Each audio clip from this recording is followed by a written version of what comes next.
তিনি একজন পুলিশ কর্মকর্তা, র্যাবে কর্মরত ছিলেন। নিজের মাথায় পিস্তল ঠেকিয়ে আত্মহত্যা করলেন। মৃত্যুর আগে ছোট্ট একটা চিরকুট রেখে গেলেন।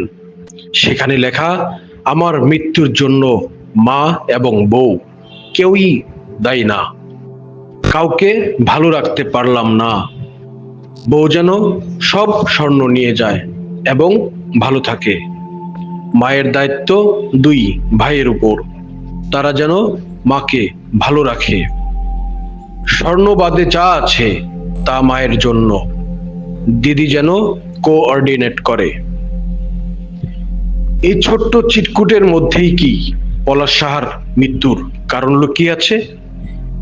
এই ছোট্ট চিরকুটের মধ্যে কি তার জীবনের অসহনীয় যন্ত্রণা লুকিয়ে আছে? সবার প্রত্যাশার চাপেই কি তার জীবন নিজের কাছেই বোঝা হয়ে উঠেছিল? আমরা কিচ্ছুই জানি না।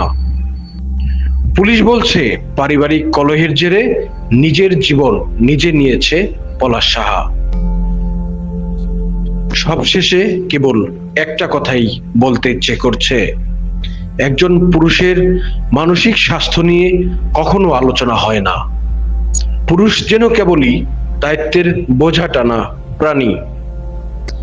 একবার যার কাঁধে এই বোঝা ওঠে তার আর মুক্তি নেই। সবার তেমনই যায়।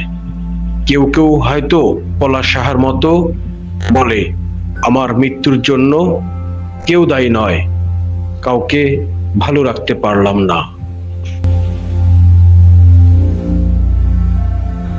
রাজবাড়ী জার্নাল, সারা বিশ্বে রাজবাড়ী।